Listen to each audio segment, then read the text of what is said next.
சோம்பேறித்தனத்துக்கு என்ன காரணம்? அதிகாலையில் நிறைய பேர் எழுந்திருக்கிறதே கிடையாது. 5 மணிக்கெல்லாம் நிறைய பேர் எழுந்திருக்க கஷ்டப்படுறாங்க. அதுக்கெல்லாம் என்ன காரணம்? 7, 8 மணி வரைக்கும் தூங்குறாங்க. நம்பிக்கை இல்லை. அப்போது பணத்தின் மீது ஆசையை வளர்த்து கொள்ள வேண்டும். பணத்தின் மீது ஆசை இல்லை அவங்களுக்கு. பணத்தை நம்மால் சம்பாதிக்க முடியும் என்கிற நம்பிக்கை அவர்களுக்கு இல்லை. நமது லட்சியத்தை அடைவோம் என்கிற நம்பிக்கை அவர்களுக்கு இல்லை. லட்சியங்கிறது என்னென்னா, நான் வந்து பெரிய வீடு கட்டணும், அல்லது மருத்துவர் ஆகணும், அல்லது என்ன ஆசையாக இருந்தாலும் அடிப்படையில் அது பணத்தை சார்ந்ததாக தான் இருக்குது. பணத்தை புறக்கணித்து விட்டு ஒருத்தர் ஒரு லட்சியத்தை வகுக்கவே முடியாது. இப்போ காமராஜர் இருக்கிறாரு. அவர் கொஞ்சம் தான் பணம் வச்சுருந்தார். ஆனால் அவர்கிட்ட பணம் ஆசை இல்லை. ஆனால் அவருக்கு கனவு இல்லையா, லட்சியம் இல்லையா அப்படின்னு நம்ம சொல்லலாம். ஆனால் அவர் முதலமைச்சர் ஆனார். அவர் பொறுப்பில் நிறைய கோடிக்கணக்கான பணம் இருந்துச்சு, அதாவது அரசாங்கத்தோட பணம்.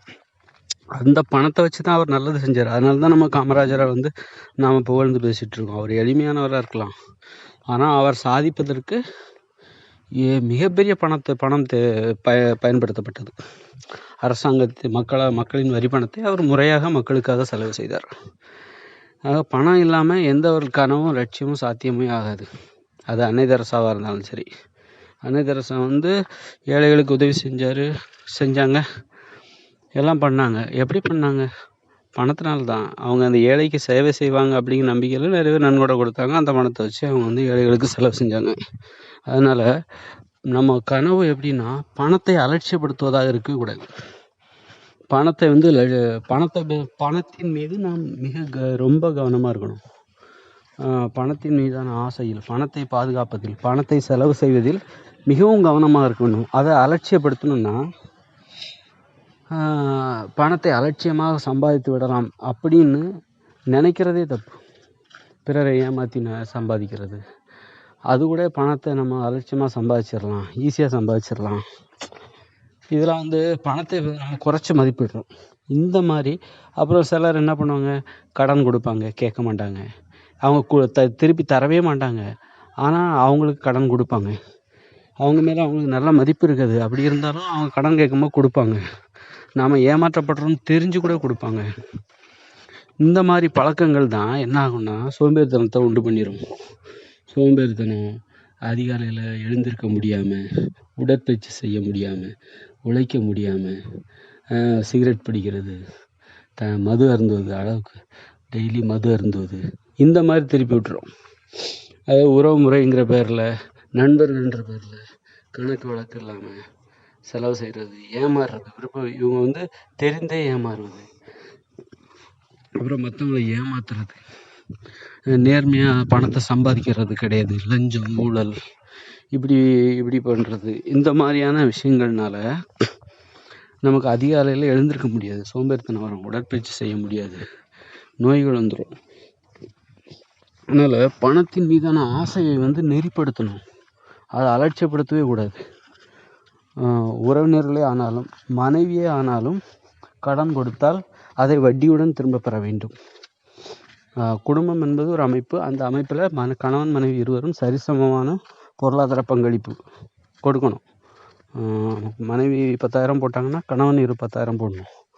ஆக ஒரு குடும்பத்தின் செலவுக்கு ஒரு மாதத்திற்கு 20,000 அப்படின்னு வச்சுட்டா, மேற்கொண்டு தனிப்பட்ட முறையில் ஒரு கணவன் மனைவியிடமிருந்தோ, மனைவி கணவனிடமிருந்தோ பணம் வாங்கினால் அந்த பணத்திற்கு ஆவணங்கள் தயாரித்து கையெழுத்து வாங்கி அதற்கு வட்டியுடன் வசூலிக்க வேண்டும். நியாயமான வட்டி கொடுத்து அதை திரும்ப பெற வேண்டும். வட்டி போட்டு திரும்ப பெறணும். இந்த மாதிரி ஒரு சகோதரர்கள் பணம் கேட்டால் கூட கூச்சப்படக்கூடாது. அவங்க என்ன நினைப்பாங்க நம்மளை பற்றி அப்படின்னு நம்ம நினைக்கக்கூடாது. அதாவது தைரியங்கிறது என்னென்னா, நீங்கள் கொடுத்த பணத்துக்கு வட்டி கேட்பது ஒரு தைரியம். யாராக இருந்தாலும் சரி, உறவு முறைக்கு அப்பாற்பட்டு. உறவு முறையெல்லாம் அங்கே கிடையவே கிடையாது. திருப்பி கொடுப்பாங்கன்னு மட்டும்தான் கடன் கொடுக்கணும். அப்படி கொடுத்தாலும் வட்டி ஆவணங்கள் தயாரித்து கையெழுத்து வாங்கி, இந்த மாதிரியான ஒரு பழக்கத்தை வகுத்து கொண்டோமே ஆனால் நமக்கு பணத்தை நாம் மதிக்கிறோன்னு அர்த்தம்.